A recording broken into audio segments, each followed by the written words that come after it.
हालै चलचित्र के घर के डेरा घर नम्बर 2 को टिजर सार्वजनिक भएको छ, जसमा चलचित्रको सबै कलाकारहरूलाई देखाइएको छ।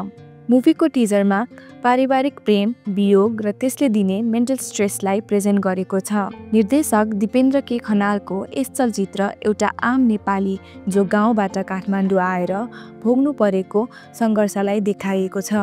मुभीको ट्रेजरमा एउटा लो क्लास फ्यामिलीले फेस गरेको प्रब्लम्स र साथै आफ्नो दुःख अरूलाई सुनाएर मन हलुको बनाएको दृश्य देखाइएको छ। त्यसै गरी पशुपतिको किनारामा बसेर दुई पात्रहरूले आफ्नो दुःख लाग्दो कथा एक अर्कालाई साटासाट गरेको दृश्य नि देखाइएको छ। मुभीले टिजरको छु सब प्राणीको साझा घर पृथ्वीलाई एक डेराको रूपमा युज गर्दै आएको, जसको लागि आफूले भाडा तिरेको हुनाले तेरो र मेरो भन्नुको अर्थ नरहेको भन्ने उपदेश दिएको छ। चलचित्र के घर के डेरा घर नम्बर 2 जेठ 2 मा रिलिज हुँदैछ।